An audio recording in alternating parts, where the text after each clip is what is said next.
Goeiemôre en baie welkom by vandag se oordeenking. Kom ons buig net die hoofde saam in gebed.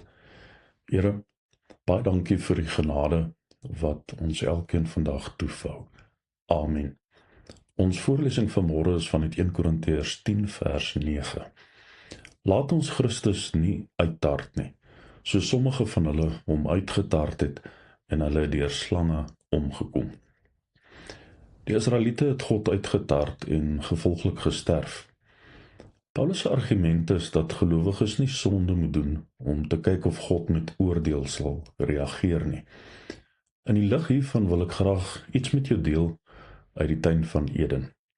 Ek nooi jou vandag by onuitgesproke gedagtes in my hart in.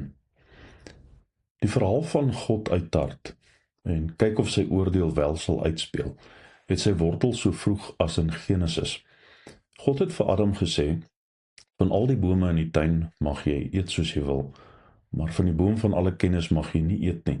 Die dag as jy daarvan eet, sterf jy.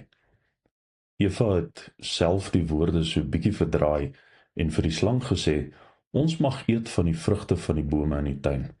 God het net gesê ons mag nie eet van die vrugte van die boom in die middel van die tuin nie, en ons mag dit nie aanraak nie, want dan sterf ons. Die slang verdraai dit heeltemal en sê die teenoorgestelde as God.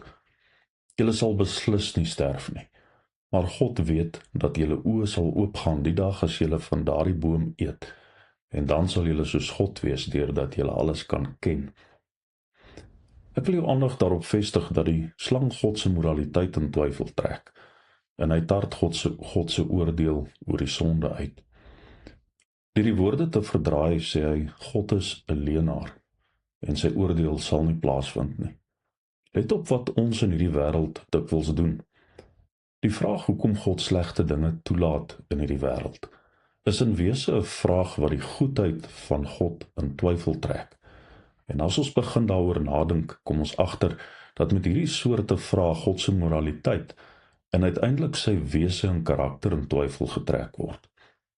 Hierdie vraag is menslik om te vra, maar gevaarlik om God se goedheid te bevraagteken. Die eintlike vraag moet wees, wat is die mens se aandeel in die toestand van die wêreld? Dit is nie God wat in twyfel getrek word nie, maar die mens. Genesis vertel vir ons dat God se aandeel in die wêreld goed is, maar dat die mens en bose se aandeel sondig is. Ons dra volledig die skuld. Ons kan God nie onder verdenking plaas nie.